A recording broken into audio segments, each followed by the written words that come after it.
Shalom, friends. Thank you so much for being here. Great to see you. We know we have others joining in who we'll look forward to seeing as well.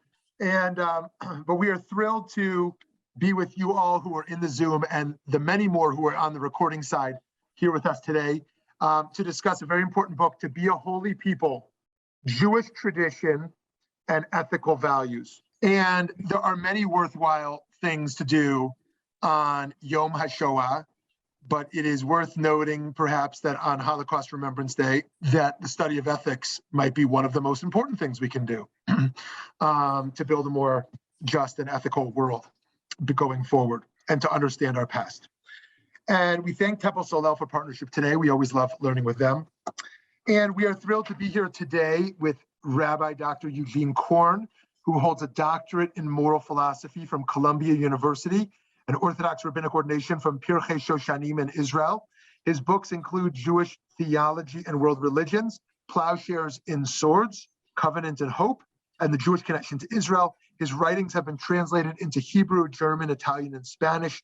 He and his wife, Lila, Lila Magnus Korn live in Jerusalem.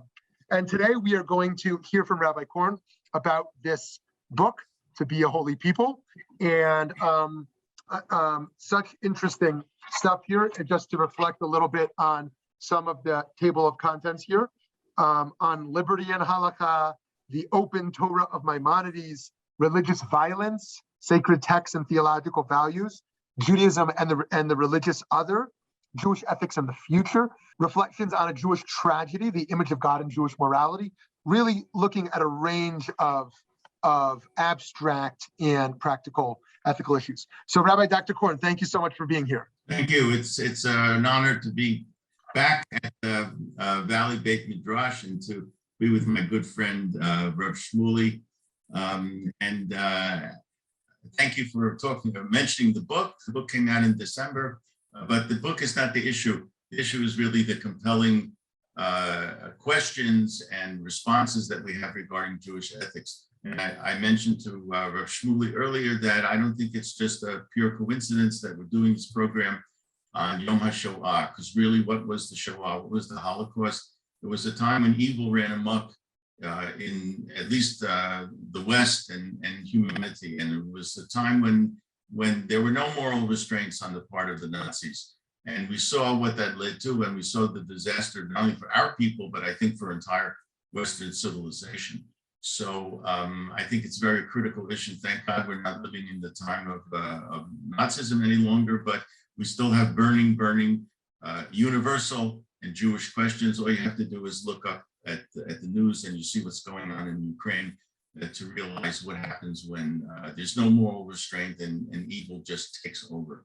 So what I want to do tonight is reflect a little bit about what is morality, what is ethics on a universal level, and talk about what is specific about Jewish ethics and what our tradition has to contribute toward our ethical sensibility and our ethical sensitivity. So then I did pass on some source material, some rabbinic literature, biblical literature that refers to Jewish ethics. So let me just say that ethics in general is a universal human characteristic, which is not to say that all human beings are ethical, but what is unique, one of the things that is unique about human life, about human consciousness, is that we have an ethical sensibility. That is, we have the ability to know the difference between right and wrong. We understand not only facts in the universe, but values. And hopefully we try to live our life according to these values. How could I put that in Jewish terms? The Bible tells us that in the creation of the world, God created material and the animal kingdom, and then he created it created human beings, right? And there's a unique property of human beings, and that is we're created in the image of God. But the Bible never tells us what the image of God is, so we're left kind of wondering, and the rabbis engaged in a lot of conversation and speculation about what they think the image of God is. And there was one rabbi, a Hasidic rabbi, And he wrote a book called the Meshech Chochmah. The book is a commentary on the Bible.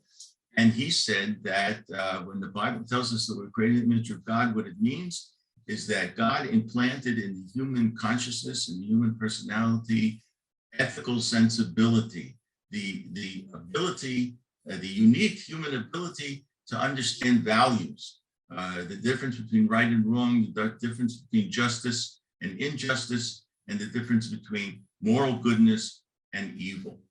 And so that was a description of the universal condition. And I would say that ethics is essential to understand the biblical idea and the rabbinic idea of the purpose of the Jewish people. It occurs very early on in biblical literature, in the Torah, and it occurs all over the rabbinic literature, primarily the Talmud, that ethics is essential, or ethical integrity and ethical values are essential to the very definition of the Jewish purpose on earth. So let me try to explain what I mean by that, and we'll take a look at some actual text. So I'm going to try to do a screen share here at what I'm referring to. So in the very beginning of the Jewish people, the start of the Jewish people, the first Jews were Abraham and Sarah. Right? So early on in the narrative about Abraham and Sarah, God says the following things to Abraham. He says, I singled Abraham out, right? Because I know that he will teach his children, Lishmor Derech Hashem, to keep the way of God. And what is that? La'asot tzedakah u'mishpat, that he will behave with justice, right? And we will do what is right.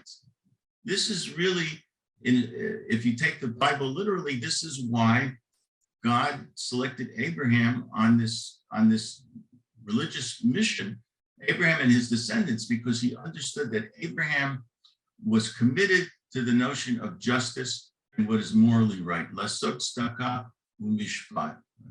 And later on, it says in the book of Leviticus, God demands or commands the Jewish people to be holy. So it's kadoshim to you. The Jewish people must be holy because I got him holy. And again, it doesn't tell us what holiness means. So there's a lot of different interpretations of what holiness means, but there was a famous, a very important medieval rabbi named Nachmanides or Ramban, and he said, you want to know what holiness is? It means to have a sensibility of doing what is right and what is good and going beyond what the strict law is. The term in Hebrew is lifnim mishurat adin. You have to have a sense of what is right, what is good, even if it's legal to do some. Sometimes we can do things that are strictly legal, but we know they're wrong anyway. So the Torah understood that, and therefore it says you have to go beyond law. You have to have a certain sense of what is good and what is right.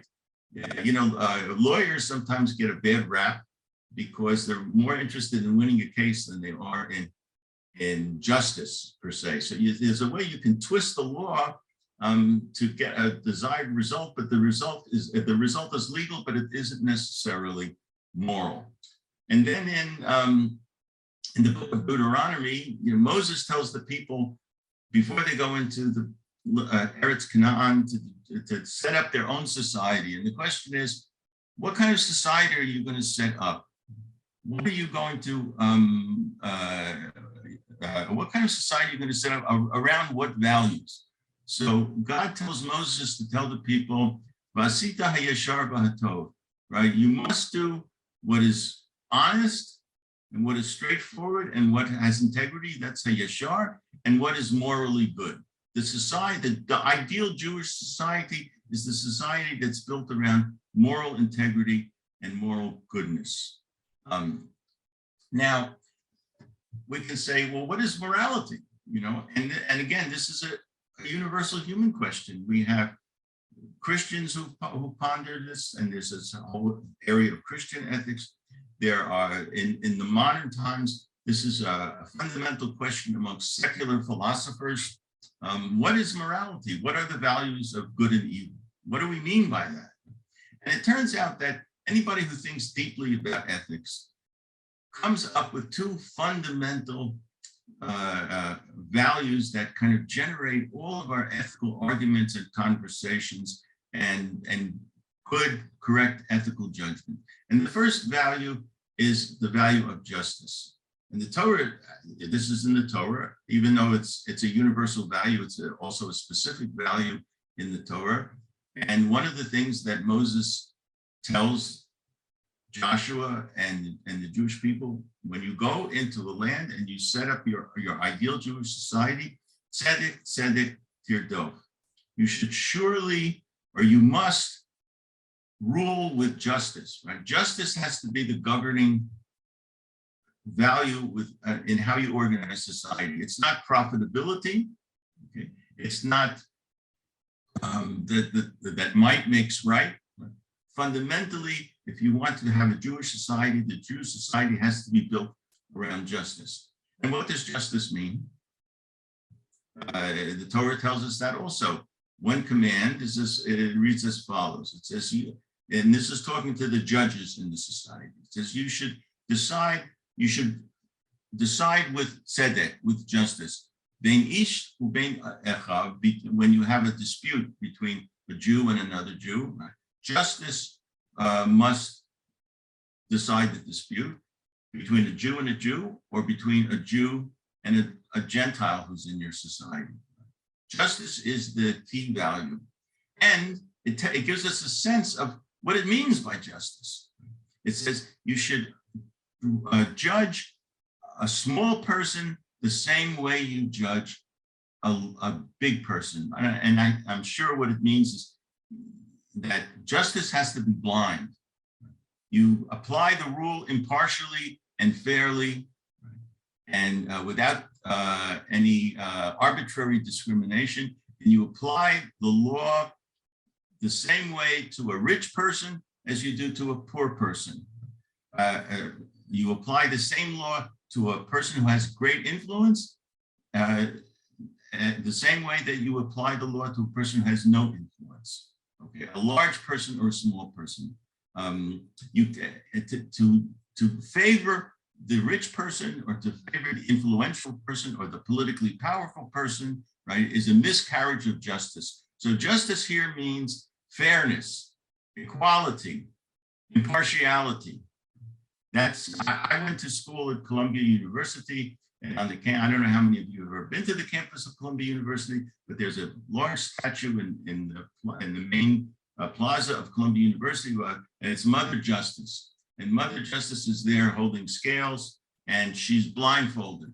Does anybody guess why she's blindfolded? Why is justice blindfolded? The answer is that you're not supposed to see who's rich and who's poor, or who's politically powerful and who's not politically powerful. But you apply the law the same way, for everybody. Doesn't matter whether you're rich or poor or white or black or Jewish or Gentile. Justice demands a certain virtuous blindness, I would say. So that's the one fundamental notion of morality, justice. I grew up in the 60s. I'll kind of let the secret out. And that was the era of civil rights. And Martin Luther King was our moral hero. And Martin Luther King, by the way, got his passion for justice right out of the Bible, right out of the prophets of Isaiah and Jeremiah. And what he said was he dreams for the day when justice will rule, when people will be judged not by the color of their skin, but by the content of their character. It matters what kind of person you are. It doesn't matter what the color of your skin is, what political party you belong to, whether you're rich or poor, whether you're Jew or Gentile. What matters is whether you act hayashar v'hatov. That was Martin Luther King's famous speech, the I Have a Dream speech, and it's right out of this Jewish sense of justice. So that's a fundamental notion of a fundamental value of morality. Now, the second foundation of morality, by the way, not just Jewish morality, but Kantian morality, Christian ethics, they all kind of come down on the same set of fundamental values. And the second value is what is known in Hebrew tradition as Hesed or Rachamim. Sometimes Hesed is translated as mercy, sometimes it's translated as compassion.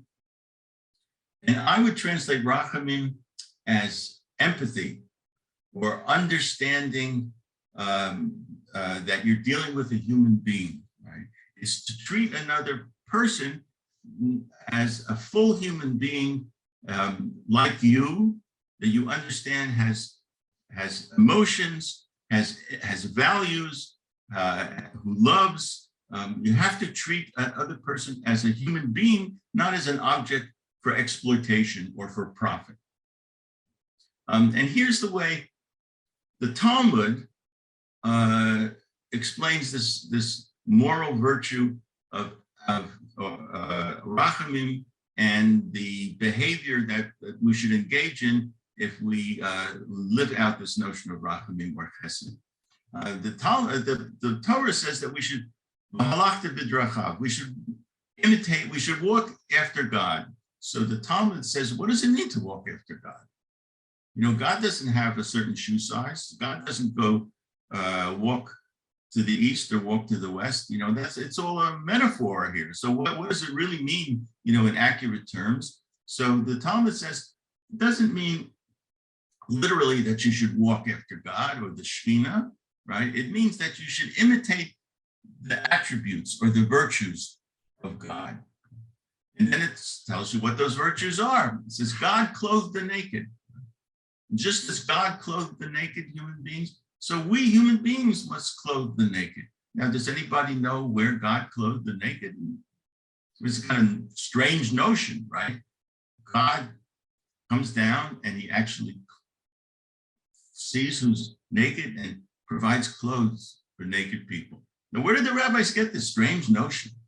And the answer is that in the very beginning of Adam and Eve, right after they ate from the tree that they weren't supposed to eat, they realized that they were naked and they were ashamed. And so they covered themselves up. So they took tonot oars. So God actually didn't sew the clothing on them, but God provided the material for them to cover themselves up. So the rabbi said, just as God provides the material and makes sure that people do not go naked, we have that responsibility toward people who have no clothing.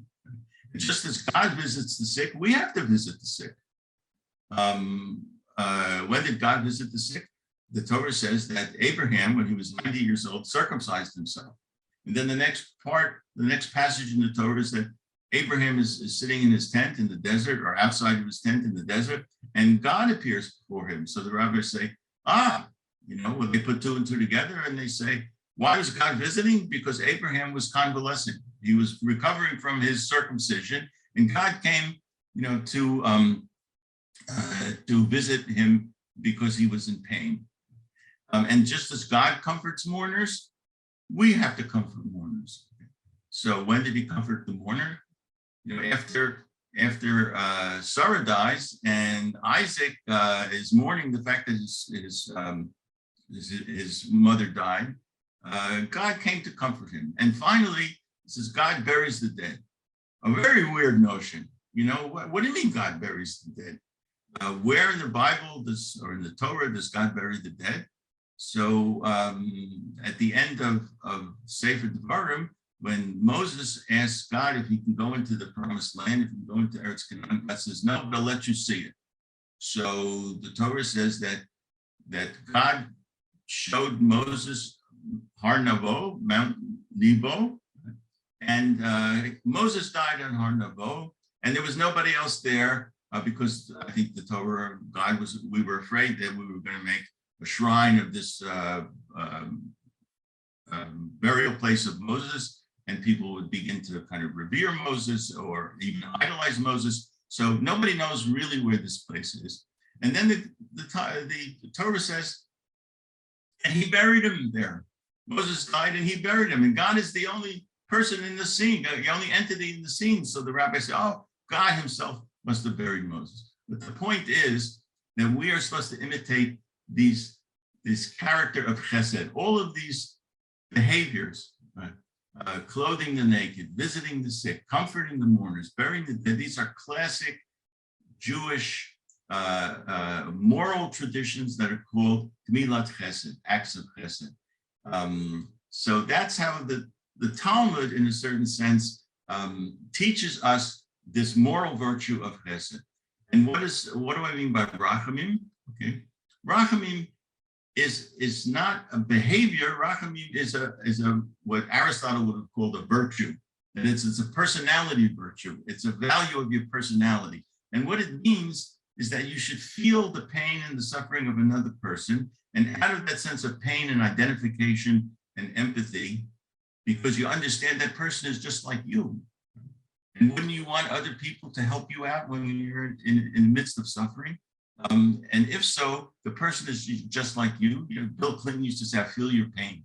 You know, that's not just a political claim. That's a very profound moral insight there. So that's the virtue of Rachamim. And it was put very beautifully by a modern rabbi, Eliyahu Dessler. And here's what he said: is that the power of giving to another is a divine power, one of the traits of the creator of all things, who shows compassion, is beneficent, and gives without receiving anything in exchange. In this way, God made man, it is written, God made humankind in his own image, so that human beings would be able to show compassion, be beneficent, and give to others. So it's the sense, it's the feeling or the moral virtue of understanding the pain of another person because you see the person is similar to yourself. That's why I translated it as empathy. I mean, think about it. If you turn on the television and you see the massacre going on in Ukraine, and you don't have any feeling, I mean, you're just kind of cold to that scene, you know, that means you're morally deficient, right? You have to somehow identify with these poor Ukrainians or anybody who's a victim of persecution. That's a great moral virtue. And in fact, every moral system kind of recognizes this. I mean, Kant, who was a completely secular philosopher in this regard, said that you have to treat every person as an end in himself, not as a means. That means you don't relate to a person just to exploit him or to use him or her. Right? You have to understand that it's a human being like yourself, who has feelings, who has aspirations, who feels pain, and treat the person as an end in himself or end in herself. And we see that also very explicitly in the Torah. The Torah says we're not allowed to persecute the stranger in our midst. That is the person who's different, the person who's not like us. And why? Right? So the verse reads in Hebrew, "Beger lo tilchatz," you're not allowed to oppress this stranger. But "Atem yadatem et nefesh," you should know, right, what it means to be a stranger. Why? Because you were strangers and slaves in the land of Egypt. As a matter of fact, Rabbi Joseph Soloveitchik, who was probably the foremost legal authority and theologians of Orthodox Judaism in the 20th century, he asked the question, why did the Jews have to go into slavery in Egypt? They didn't sin. There was nothing that they had to be punished for. And he says that God demanded that early on in the Jewish people, we were slaves, so we understand what it feels like. We have the experience of what it's like to be a persecuted minority. And the reason we have to have that feeling of what it's like or experience of what it's like to be a persecuted minority is so that we would become a Hesed people and help other people who are suffering. That's the whole purpose of Yetziat Mitzrayim, of slavery in Egypt. So this is how the Torah kind of not only expresses, but also demands that we act with a sense of chesed and compassion and mercy toward other human beings. So those are the two fundamental notions of ethics. Oh, by the way, here's this commentary about what does this verse mean that you know the soul or the feelings of the stranger. So there's another famous important medieval rabbi, Ramban or Nachmanides. He says the Torah added the reason why we can't oppress the stranger, because you know what it feels like, because you were strangers in the land of Egypt. That is to say, you know that every stranger, by here a stranger, it means a minority, someone who doesn't belong naturally. an outsider in the society, so to speak, that every stranger feels depressed and is always sighing and crying, and his eyes are always directed toward God. Therefore, God will have mercy on him, and he showed mercy on you in Egypt. Therefore, you have to show mercy on the stranger or whoever is suffering within the society. And in fact, that's really what this whole notion of image of God means. God comes to the rescue of the stranger, so we have to come to the rescue of the stranger. God loves the stranger. We have to love the persecuted and the weak and the minority. That's what it means to be a religious Jew. And this is fundamentally this ethical notion of empathy or compassion or mercy. And those are the two foundations of Jewish ethics.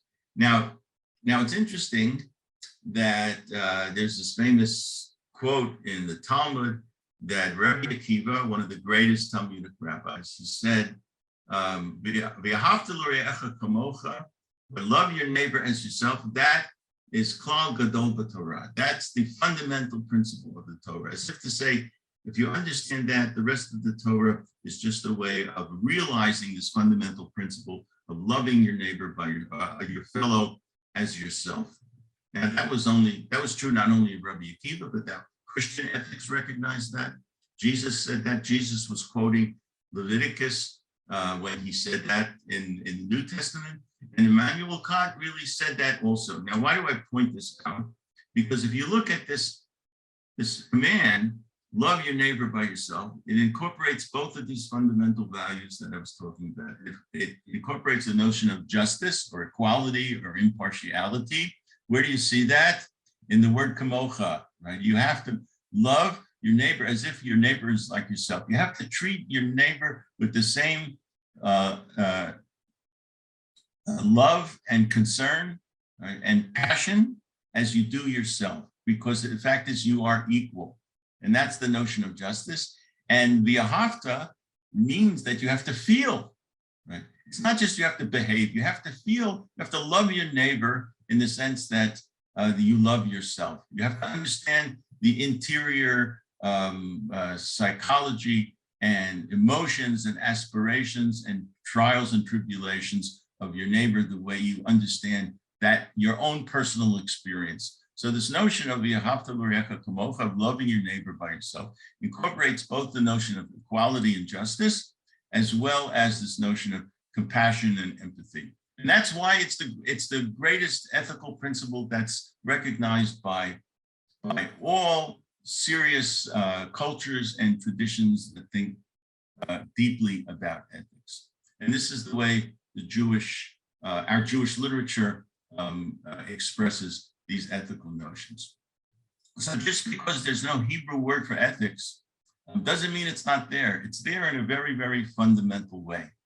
Now, just let me address one point, that many religious Jews, because Jewish law, halakha, is so important in our tradition, they think that, to be a good Jew, all you have to do is to follow the law, to follow the halakha. As long as if you have a Shulchan Aruch or a code of Jewish law, if you just obey everything, then that's enough. That's all God wants of you. Now, if you find very, very traditional Orthodox or ultra-Orthodox or Haredi Jews, you'll find that a lot of them believe that notion. Now, what they don't know is that's a very modern idea. None of the rabbis in the Talmud or in the Middle Ages ever subscribed to this idea. They all understood that law or a Jewish law or a halakha is simply not enough. And here's some really fascinating and remarkable and stunning rabbinic texts that tell you this.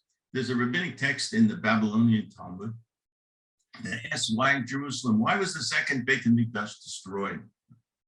Now, the rabbis understood that the destruction of the temple and the exile was a punishment for sin.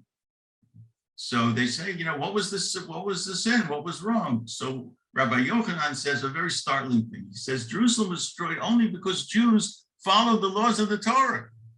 So the Talmud, in a kind of dialectical way, says, well, what do you mean? That's a good thing, isn't it? What laws did you want to follow? Did you want them to follow mafia laws, right, or the laws of thieves? They followed the laws of the Torah. That's a good thing.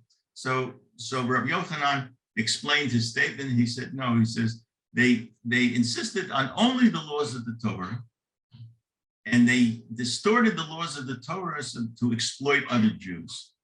And they didn't go beyond the strict requirement of what the halakha was. And the term is limited. They didn't go beyond the letter of the law. And you know, there's sometimes you can use hard, strict law to take advantage of other people.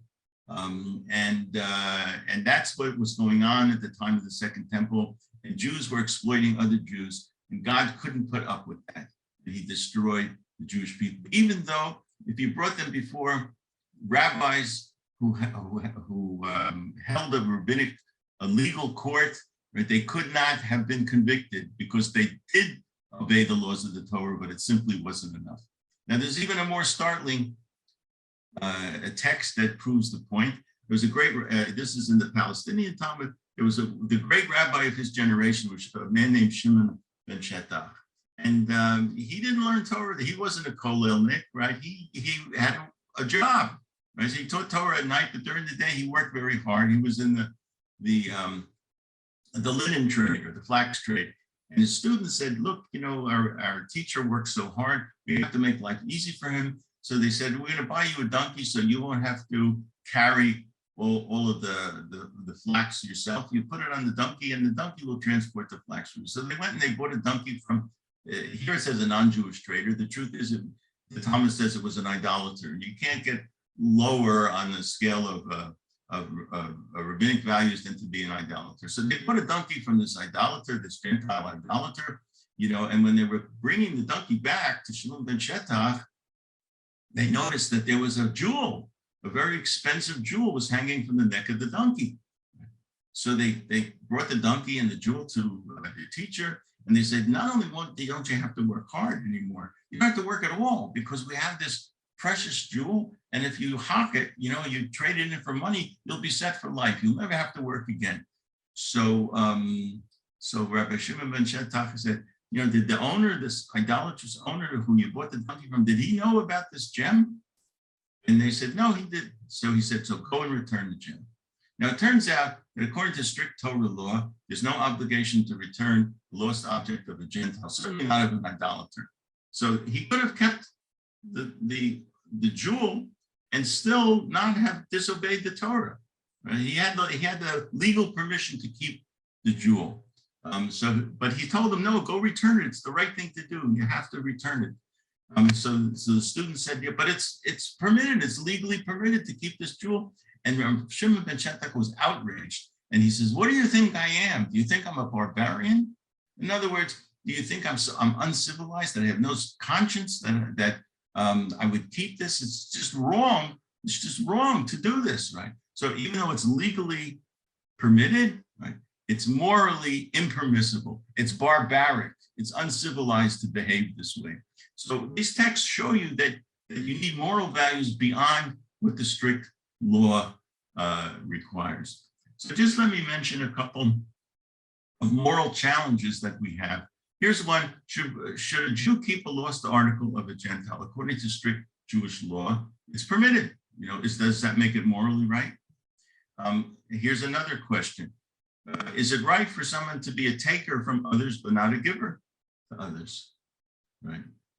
Now you say, why do I ask a question like that? The answer is that unfortunately there were some Jewish legal opinions by very well-known rabbis who said that you know, it's you can't donate if you're brain dead, right? You can't donate your heart to save another person, because a brain dead person may not really be dead. So you can't agree, you know, to have your heart donated to another person if you're brain dead, because it's almost murder. Right? If a brain dead person is not fully dead, then to take out his heart is to murder him. So you can't do this. You're an accomplice to murder when you do this. But you can take someone else's heart. Now, and they justified it through some kind of very sophisticated and intricate legal reasoning. Right? So it may have been the law, but is it moral to do that? Is it moral to say, that I wouldn't give my heart to somebody else, but I could take somebody else's heart to save my own life. There's something morally wrong with that. But that presents a problem in terms of Jewish law. And here's another problem that that we see in Ukraine, but in my neck of the woods in Jerusalem, it's a problem that Israelis have to face every day who go to war. You know, they go to war, and what's the right way to prosecute a war? What's a just war? Is it allowed to? Are you allowed to kill civilians in war? I don't mean unintentionally kill civilians, but to target civilians. If suicide or missiles come in from Gaza, is it morally permissible to carpet bomb Gaza and to kill the terrorists, kill the Hamas fighters, but also kill a great number of civilians who are not combatants, elderly grandparents, infants, you know, who are not threatening you in any way? Is that legitimate? Is that a legitimate way to fight? It turns out in the Torah, there are instances where you are permitted to kill civilians, but is it moral today? So that's a moral question that we have to deal with. Here's another moral question. Jewish law says you're allowed to violate the Sabbath to save the life of another Jew. But technically, you're not allowed to violate the Sabbath to save the life of a non-Jew. Is it possible that that's moral? Technically, that's the law. But is it the right thing to do? So these are all kind of contemporary questions that we deal with. Here, and I would say that the notion of morality kind of is put very, very succinctly in a beautiful verse in the prophet Micah. Here's what Micah says. He says, God has told you, human beings, you know, what is good, what is moral, and what does the God demand of you? And here's what he says. Asot mishpat, to act with justice. Mishpat here means justice. Ahavat chesed, and to love, to engage in chesed and loving kindness. That's what God wants from you. And to walk humbly with your God. So the fundamental, what God really wants of us fundamentally is to be moral in the sense of acting justly and loving and loving mercy and loving kindness. That is to act mercifully and kindly toward other people. That's the whole basis of not only Jewish morality, but Jewish religion, because this is what God really demands of us. Now, let me close with this. Justice, the notion of justice is fairness, or justice is impartiality, or justice as equality is not an easy notion. Not an easy notion. How far does this equality extend? Does it mean full equality for men and women?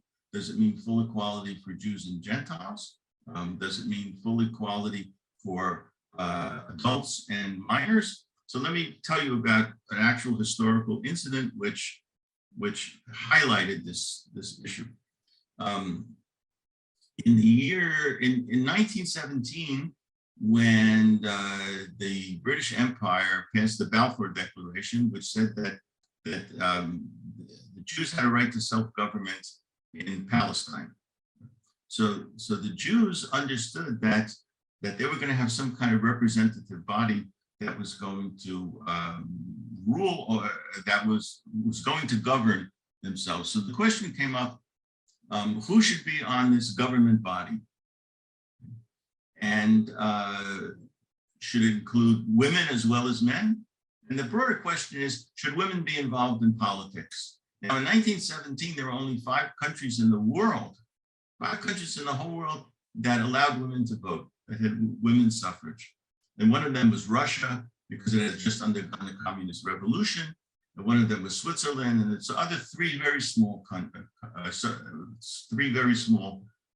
countries. So it was actually a world question. Should women engage in politics? Should women have political authority? Should women have power? So that confronted the Jews in Palestine.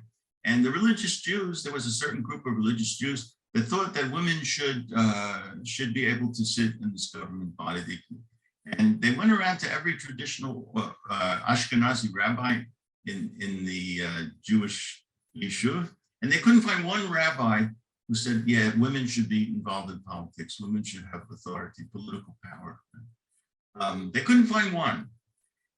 But they did find one non-Ashkenazi rabbi, Sephardi, the chief Sephardi rabbi of the old city of Jerusalem. His name is Rabbi Uziel. And he said, yeah, I know all the arguments. In the Bible, women never have power. Women never hold public positions. Women never are the kings. It's always the men who have the power. When men are involved in politics, women stay home. That's the biblical picture. And the Talmudic picture also. He said, but let me ask you a simple question. Aren't women also created in the image of God? Aren't they equal to men? And because they're also created in the image of God? And therefore, shouldn't they have the right to speak for themselves? And shouldn't they have the right to govern themselves? So this notion of the image of God as equality and fairness, extended for Rabbi Uziel to mean that women should be involved in politics and should speak for themselves. Men should not have to speak for them. The women should have the authority to make decisions over their own lives. Now, that was a radical notion then. It was not only within traditional Jewish society, it was a radical notion in the West because there were only 5 countries in the world that allowed women to vote. But by 1925, all of Northern Europe, the United States, had passed women's suffrage. So, and today kind of we accept it. All but the most extreme ultra-Orthodox Jews allow women to vote. So how far do you extend this? That's the debate today in traditional circles. Can women be rabbis? Can women have rabbinic authority? And most traditionalists say no. So this is in a certain sense an ethical challenge. How do we extend the notion of tzedek to groups of people who all of whom are created in the image of God, but who've been kind of marginalized by Jewish tradition? And that includes not only women, it includes secular Jews, it includes gay Jews, it includes gender fluid Jews, and it includes Gentiles. How far does this moral notion of tzedek and fairness and equality apply? How can you do this and still remain within the tradition? So that's one of the great ethical challenges that we have in front of us today, and it will be a challenge for the future. So we may not have all the answers today, but we have to ask the questions and push as much as we can to live the most ideal ethical life. So I'll stop here. There's a lot more we could talk about. My book covers a lot more things, but I think I've tried to give you the essence of many of the issues. Wonderful, wonderful. Thank you so much. So interesting and inspiring. Thank you so much. I'm going to take the liberty of the first few questions here, and before we open it up to others. And if you wouldn't mind kindly, I know on each of these questions, you could literally give a lecture if you're able to stick to the relatively shorter frame so we can get in a few questions. That would be awesome. So here's my first in regards to Jewish ethics. It seems that one could construct an ethical argument for both sides of so many different issues of various sides, whether it's from a utilitarian perspective or a deontological perspective, virtue ethics. Once you bring in Jewish sources, you can bring in this source or that source. And then you have partisan politics, that conservatives are going to emphasize these values, liberals are going to emphasize these values. Both of them could be claimed to be Jewish values. How do we avoid falling into total moral relativism, given kind of the depth and breadth of Jewish ethics and of Jewish sources and the complexity of applying it in our day? How do we understand the relativity of moral truth and yet also have, how do you think about the limits there? Yeah, well, I wouldn't use the term moral relativity. I'm not a relativist, but I am a pluralist. And by that I mean that I think we have to agree on fundamental values of justice and what I call empathy, treating another human being as a human being and not just an object. Now the question is, how do we implement those values? How do we realize those values? And over that, there can be legitimate disagreement. That's for sure.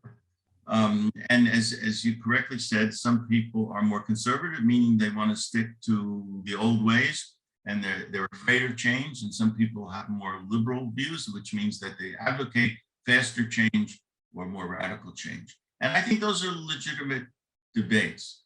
The key thing is, can you debate and disagree and still display respect for the person who disagree with. That's a big problem in Jewish life today. I mean, when you think about it, the major issues that are dividing Jews today really are ethical issues at base. The issue of Zionism, support for Israel versus no support for or little support for Israel. That's an issue about ethics, because it's about the legitimacy of how, most often it's about the moral propriety of how Israel is treating the Palestinians. That's a very serious ethical debate. The issue about authority for women, which is a huge issue in the traditional community. At bottom, it's an ethical issue, because it's an ethical debate, because the ones who are more progressive say, look, women, they're the school of Rabbi Uziel. They say, the women are creating an image of God. They should have equal authority. They should have equal power. Men shouldn't be speaking for them. That's what it means to be created in the image of God. Right? And the traditionalists will say, well, look, we never did this before, and we can't just do this. We don't want to be full egalitarians and we'll become wokes. So that's a kind of legitimate debate. But I think what we all have to agree on is what we're striving for is the best possible way to live the ethical life based around this notion of tzedek and the notion of empathy, and how we treat other people in the fullest possible way as human beings, not as simply objects. It's also true, by the way, in traditional society with respect to avunot, for women who can't get divorced because their husbands refuse to give them a Jewish get, a Jewish bill of divorcement. It applies in Israel, at least, to issues of a mamzer. A mamzer is somebody who's born of an incestuous or an adulterous relationship, and according to Jewish law, they can't marry. So is that ethical? Is that fair to deny someone the fundamental right to marry? So how do we work these things out and still be faithful to tradition? That's a serious. Great. So let me pick up on that, and then I'll open it up after this question.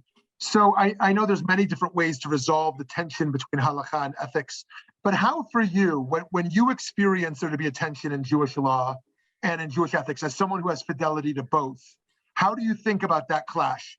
I think about it as a great, first of all, it is a great tension. It's a kind of thing that keeps me up at night. And what I try to do as much as possible is to find some precedent or authority within Jewish tradition, and usually you can, to resolve the inconsistency, or at least the tension between the ethical ideal and how we can be faithful to the Torah. Let me give you an example about this. I just talked about the issue of a mamzer. He's not allowed to marry according to biblical law. So, and in Israel today, the chief rabbinate will not marry someone who's a mamzer. So, and that's not fair. I mean, it's cruel. It's cruel. So there is a way to solve that problem halakhically, and it's a traditional way. The rabbis at the Talmud said, look, we can't allow a mamzer to marry because it's against biblical law. But you know what we can do? We can refuse to acknowledge any evidence that he's a mamzer. We just simply won't listen to any evidence that says, yeah, this person was born of an adulterous or an incestuous relationship. And as long as we don't have firm evidence for it, the person is allowed to marry. So there's a way to go forward on this. And the same thing with avunot. The problem is that many people are more wedded to the old traditional ways than to finding a moral way, to live according to Jewish law and according to the Bible. I mean, the same thing is true with returning lost objects of a Gentile. The same thing is true with respect to saving the life of a Gentile on Shabbat. And the same thing is true, by the way, with the correct modern requirement for just war. And the requirement is you may not intentionally kill civilians in war, even though biblically they did it.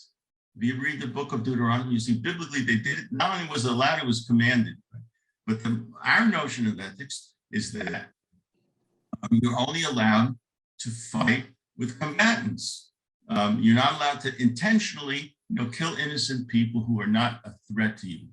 And the perfect example is what's going on in Ukraine today. So there is a way to move forward.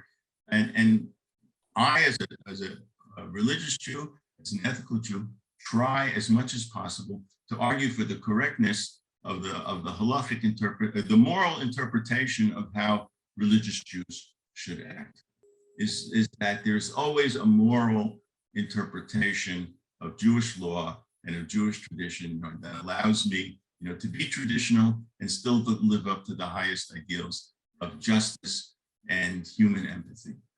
Beautiful. Thank you so much. Okay, friends, we'd love to welcome you to unmute yourself and ask a question. You're always welcome to write in the chat if you prefer that as well.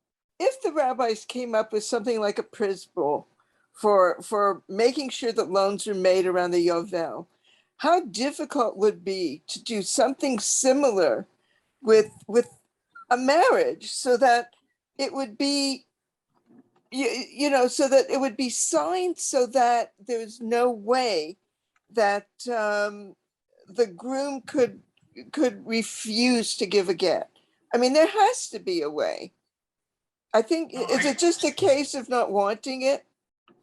Well, according to traditional law, and this is pretty fundamental in the whole legal notion of Jewish marriage, the husband has to be the one who initiates the divorce, and if he refuses to do it, at least fundamentally, the wife can't do anything about it. That's a tragedy. That's an instance, by the way, of not justice but injustice. Injustice, because the wife is left helpless and is left to suffer. However, the rabbis at the time of the Talmud understood this issue and they tried to resolve the issue. So one of the things they did, they had this concept of annulment. Is that we can retroactively annul the marriage if the marriage is indisputably over, and there's no loving relationship, there's no compatible relationship, and the woman wants a divorce, and the man, out of a sense of cruelty, out of a sense of sadism, refuses to give the wife the divorce, or says, "I'll give you a divorce. You have to give me $2 million. You fork over $2 million. I'll give you a divorce." That's extortion, right? That's immoral. Right? So the rabbis understood we can't live this way. So what they did is they came up with a concept of annulment, and they said, "Look, every Jewish marriage that takes place with the approval of the rabbis, and therefore the rabbis can retroactively annul the marriage by disapproving of it." But now this is a radical move, but they did it because they understood the moral necessity to do it. The problem is that today, most traditionalists will not invoke that legal option. Now, why they don't do it is a complicated issue, but there is a legal resource to do that. There's a Jewish legal resource to do it. It's called Hafka'at Kedushin. And at Bar Ilan University, there's a whole center for women's studies that is doing research and showing the legitimacy of that legal instrument to do this. So you don't have to destroy the whole institution of Kedushin or Jewish marriage in order to solve the problem. The real problem is that there's not a political will to do that. So if you have a moral conscience and you understand the gravity of this issue, your responsibility is to push as much as possible and to highlight as much as possible the necessity to find solutions for this problem of Aguna. The problem is fundamentally not moral, it's political. And that's a great tragedy for our people. Thank you. Our next question is from Dr. Janie Heydrich. Hi, thank you so much, Rabbi Korn. It was absolutely wonderful this morning. The downside, of course, is that many of the things that you said are going to keep me up at night wondering about. But I was reminded that a good lawyer friend of mine, and yes, I do have some lawyer friends, said, "This is the world of legal. This is the world of moral in law." And I've always kept that in mind. And it's comforting in a way to know that there are debates and questions and discussion within the Jewish community about these same issues. And what would be your best advice when something comes up and we go, "Oh no, what do we do?" Well, first of all, I think it's very important to find someone who's perhaps more knowledgeable than yourself in Jewish tradition and Jewish sources and in Jewish law, who has the same moral sensibility that you have, and to try to work out the problem with that person. It's not enough simply to go to somebody who is a great authority, but who doesn't feel the passion and the compulsion, to solve these moral issues. So again, my faith is that there always is such a person, and there always is a legal way to resolve these moral problems. And I like your lawyer friends, okay? But what I tried to point out to you is that you don't have to go to modern lawyers for that. The rabbi said that. Shimon ben Shetach said it, right? He said, yeah, it's legally you can keep this personal joy. I wouldn't have to work for the rest of my life. But to do so is to be an unethical, antisocial person. It's to be a barbarian. So this is very deep in our tradition also.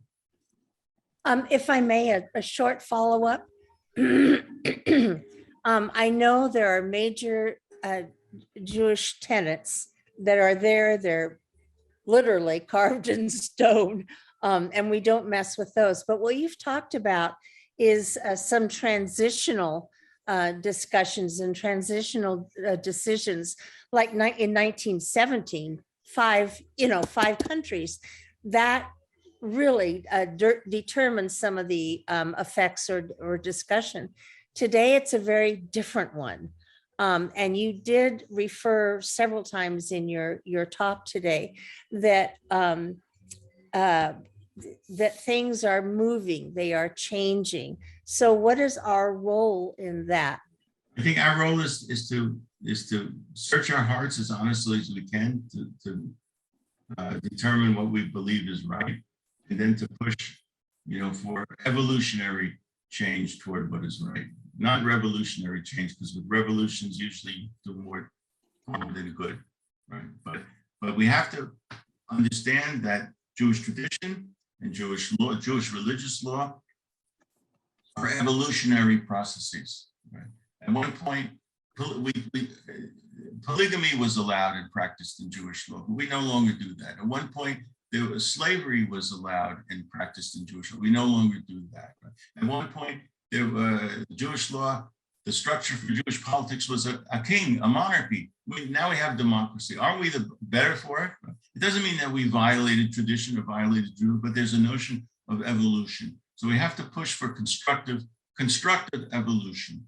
And also, I would say, understand that the people who disagree with us are not evil people. Right? They're not our enemies. It should be a respectful debate between the people who are pushing for, I would say, a more morally pure evolutionary process, and those people who are more conservative. But it's very key to understand that both sides need to be respected. Wonderful, wonderful. Thank you so much, all of you, for joining us. Great to learn with you. And thank you, Rabbi Dr. Eugene Korn from Jerusalem tonight for talking. I hope you'll consider picking up this book, To Be a Holy People, Jewish Tradition and Ethical Values. And we hope you will join us also on Monday with Rabbi Yedidia Sinclair, who's going to be talking about from avoiding to embracing Rav Kook and the future of Shemitah, the sabbatical year, which we're in right now. That and many other great classes coming up. As usual, this is recorded today if you want to share it with anyone else. Thanks so much for joining and wishing everyone a great rest of your day. Thank you. God bless you.